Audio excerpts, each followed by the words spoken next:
किसी पदार्थ को जलने के लिए, दहन के लिए, कंबस्शन के लिए किसकी आवश्यकता होती है? तो आपको कई बार बताया गया है ऑक्सीजन की आवश्यकता होती है। अब हमारे सामने कुछ प्रश्न हैं। कैसे ये जानोगे कि किसी स्थान पर ऑक्सीजन नहीं है? दूसरी चीज, आप बिना किसी संसाधन के कैसे महसूस करोगे कि हमारे आसपास ऑक्सीजन की कमी है? इन सभी चीजों को समझने के लिए हम आज एक प्रयोग लेकर आए हैं, क्योंकि हमारे प्यारे बच्चों को या किसी भी इंसान को ऑक्सीजन दिखाई नहीं देता, लेकिन ये 100% तय है कि हमारे आसपास ऑक्सीजन है, तभी हम सांस लेते हैं। ये तो क्लियर है ना? तो आज इस प्रयोग से हम दिखाएंगे कि कैसे जानोगे कि कहां पे ऑक्सीजन है और कहां पे ऑक्सीजन नहीं है। क्या करें? 2 मोमबत्ती जलाकर एक को बीकर से ढक दो, दूसरे को खुले में रखें। आपके सामने देखिए, यहां पे हमने क्या लिया है? 2 मोमबत्ती लिया है। ये देखो बीकर से ढका है। बीकर मेरे पास उतना बड़ा नहीं है, तो मैंने एक शीशे का ग्लास व्यवस्था किया है, इसी को बीकर समझ लो। और ये मोमबत्ती जो जल रही है, इसको हमने बीकर से नहीं ढका है, ठीक ना? तो हम दोनों कैंडल को जलाते हैं आपके सामने। अब देखो बेटा, ये दोनों कैंडल जल गया। समझने की कोशिश करिए। एक पर हमको बीकर रखना है, हम रखेंगे और देखिएगा क्या हो रहा है। ध्यान से देखना, सबकी निगाहें यहां होनी चाहिए। आपने क्या देखा कि ये कैंडल बुझ गया, लेकिन ये नहीं बुझा। इसका क्या कारण है कि इस ग्लास के अंदर जितना ऑक्सीजन था, वह ऑक्सीजन मोमबत्ती को जला रहा था। और जब इस ग्लास के अंदर का ऑक्सीजन समाप्त हो गया तो बेचारा कैसे जलेगा? नहीं जलेगा।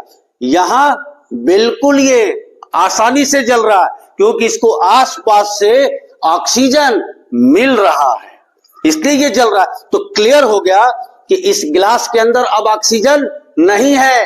अब कल्पना करो कि अगर ये बहुत बड़ा जार रहता, छोटा बच्चा इसमें बैठा दिया जाए, तो क्या वो सांस ले पाएगा? नहीं, क्योंकि अब तुम जानते हो कि इस गिलास के अंदर ऑक्सीजन नहीं है, कंफर्म है, लेकिन इसके आसपास, हमारे आसपास ऑक्सीजन है। इससे यह सिद्ध होता है कि दहन के लिए ऑक्सीजन की आवश्यकता होती है। इसमें कहीं कोई संदेह नहीं। इससे कई प्रश्न बनते हैं। दहन भौतिक परिवर्तन है या रासायनिक परिवर्तन है? अब आपको जवाब देना है। बताया गया है आपको कि भौतिक परिवर्तन का मतलब जो फिर वो अपनी अवस्था में आ जाए, और रासायनिक परिवर्तन का मतलब कि बदलने के बाद वो पुनः उस अवस्था में न आए। इसका मतलब पहले प्रश्न का जवाब हुआ कि दहन रासायनिक परिवर्तन है। कौन सा परिवर्तन है? रासायनिक परिवर्तन। दूसरा, इस प्रैक्टिकल से क्या हुआ? आग बुझाने वाली गैस का नाम बताओ। ये बहुत इंपॉर्टेंट है। कार्बन डाइऑक्साइड, कहीं लिख लेना, CO2 बताया भी है। तीसरा प्रश्न, बीकर वाली मोमबत्ती कुछ देर बाद क्यों बुझ गई? किसके कारण बुझ गई? क्योंकि इसके अंदर का ऑक्सीजन खत्म हो गया, समाप्त हो गया। चौथा प्रश्न, जब किसी व्यक्ति को आग पकड़ ले, मान लो किसी व्यक्ति को आग पकड़ लिया, तो उसके ऊपर कंबल क्यों डालते हैं? कौन जवाब देगा? हाँ बताओ, बताओ बेटा। क्योंकि उस कंबल से ढकने पर कार्बन डाइऑक्साइड का चलो कोई बात नहीं, ताली बजाओ बच्ची के लिए। कम से कम गलत ही बोला, लेकिन बोलने की कोशिश तो किया, खड़ा होकर जवाब देने का प्रयास किया। ऐसा है बेटा, जब हम कंबल से उस व्यक्ति को ढक देंगे तो ऑक्सीजन अंदर नहीं जाएगा, नहीं जाएगा ना?